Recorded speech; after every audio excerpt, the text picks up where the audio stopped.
Next, we move across the opposition into Andrew Lilico. Andrew is an author, journalist, economist, and political commentator. He is the executive director and principal of Europe Economics and writes a number of platforms, including the Telegraph, UnHerd and The Guardian. He's also, I'm informed, an opera singer in a past life. Andrew, you have the ears of the House.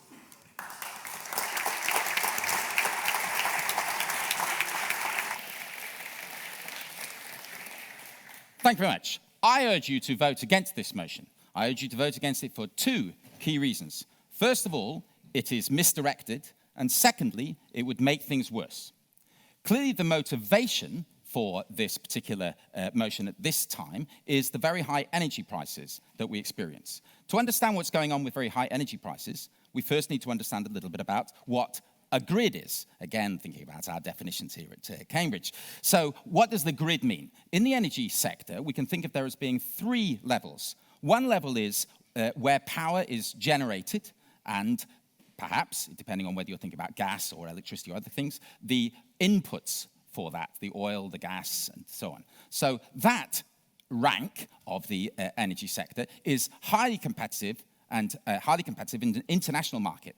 We're talking about the solar farms, all of the wind turbines, the offshore wind, the gas-fired plants, the nuclear plants, and we're also talking about the suppliers from, Qatar gas and oil companies and all kinds of things all around the world. We're talking about thousands of companies. We're also talking about, for example, all of the inputs, the microgeneration. Like my mother has solar panels on her roof, so she kind of inspects how much energy she's sticking into the grid just at the moment, all the time. So that kind of thing also counts as part of the energy supply, that first network. The second is the distribution and transmission of energy. That's the bit in which the grid sits. A third rank, and that bit we can think of as a natural monopoly.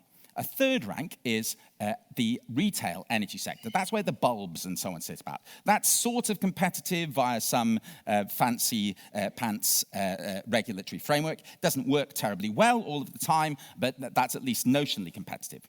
So we have these three different rankings. A key thing to understand in terms of my first objection to this motion is where the energy price issue sits. It isn't that the national grid are somehow charging enormous amounts for their services. It isn't that the retailers have somehow found some way of charging enormously higher margins on the things in the past. The issue arises at the highly competitive international market level of the power generation. And it's very expensive at the moment because there isn't enough energy. That's why the prices are very high. There isn't enough energy from a combination of factors. One of it is some of the implications of Putin's invasion of Ukraine, which has led to in the European market in particular, cutting off its purchases of Russian gas, which is a very large portion, 40% or so of Germany's gas, for example. Are we past the minute? You're most welcome.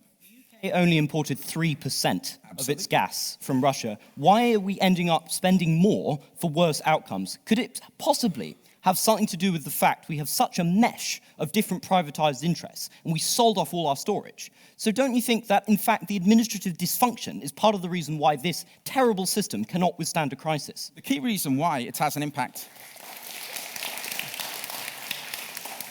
The key reason why it has an impact on us is that we buy our energy internationally. We sell energy through to our allies internationally, and we buy it from them. It would seem to me to be most unfortunate if, for example, we decided at the moment, in the context of trying to build solidarity against the Russians, if we then said, well, we're going to keep all of the energy which we produce in the UK, and we're not going to send any to the French, for example, because that is another of the cases in which one of the factors which is leading to high energy prices at the moment. I'll just make a little progress. I'll take another one in a minute. The COVID crisis and various shutdowns in that led to a reduction in maintenance. And that meant that, as a consequence of having reduced maintenance, a number of the French power stations have had maintenance problems and they've had to go offline for some time. That has led to another source of diminution in capacity. At the same time, of course, we also have some movement towards more green energy. That's perfectly proper over the medium term, but Putin managed to pick a clever moment just when a number of plants were coming offline. Go on, you're most welcome, yep. Well, somebody said that yep. Can you just explain to me why, the same reason they're saying about gas, why is it that oil and gas giants are making record Absolutely. The reason why they're making lots of money is because they're the ones that have the stuff to sell.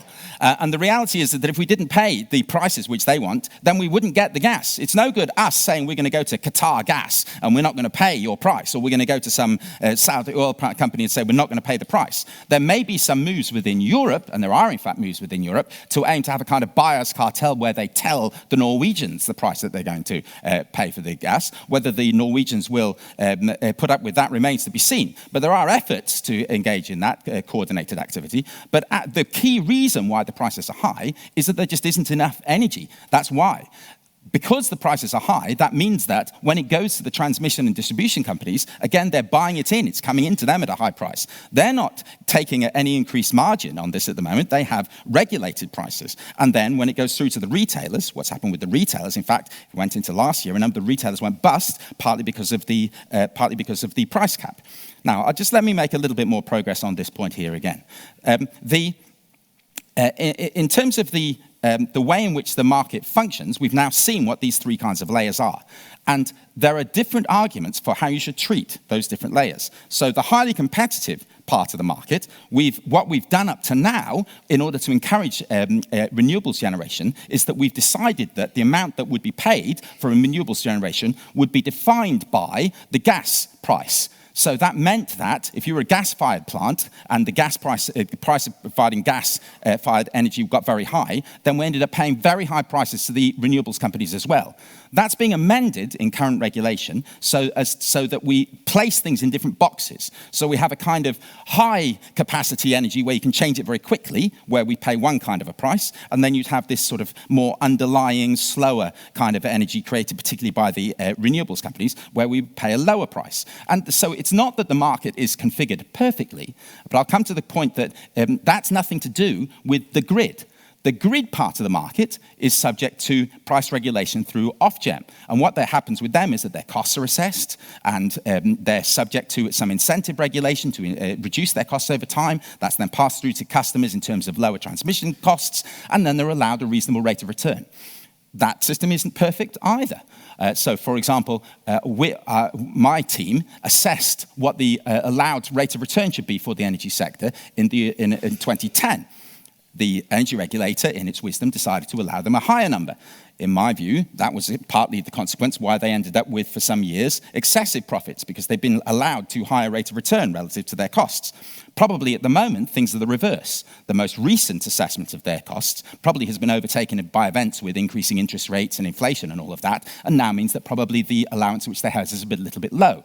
So these things can be improved, and there's tweaks that you go either way. There's an element of swings and roundabouts, but that's the reality of that. It's not perfect. Again, it's not perfect at the final level either in terms of the retail. But a thing that I would urge upon you is, sorry, did you want to make another point? Yep.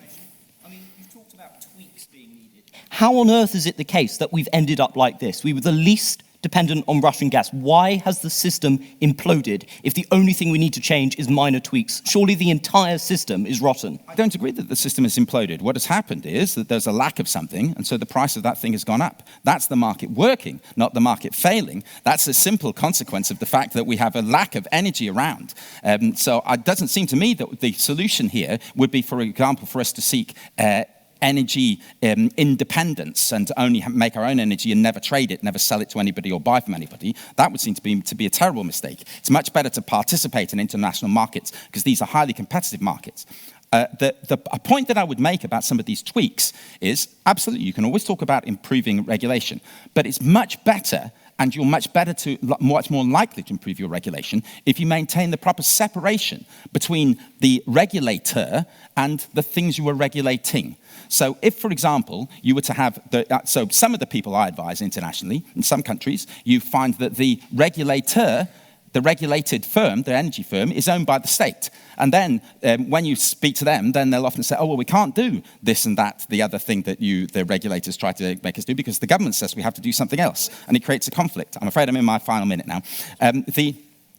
So it's important to maintain that separation that makes regulation more effective and credible and reduces the conflicts of interest in it. It also means that you don't end up with the investment in energy firms being stuck in the same box as other kinds of investment. We're likely to have an austerity program very shortly, fiscal consolidation in the UK. Part of that's likely to involve a cut in government investment. If you had the investment in your energy utilities, then you would be subject, as part of that pot, you would be subject to the political cycle and find that you had reductions in your energy investment that were driven not by the needs of the energy sector or by appetite for energy, but by the political cycle and the fiscal cycle. And a third thing is that it is helpful for there to be carrots as well as sticks. So it's good to have a surplus motive for firms that outperform, that are more efficient than the regulator says, that buy in their factors of production at lower costs and so on, that they get rewarded for that. If you have that it's only a state-owned enterprise, all you have is the stick. All you can do is you force people by chasing them in order to do things. They get nothing out of it by outperforming. So for these kinds of reasons, if you were to nationalise the system, you would find it was less efficient over time, it innovated less, the quality of your services would be reduced, and in the end, your costs would also be higher. So for these two reasons, I urge you to oppose the motion.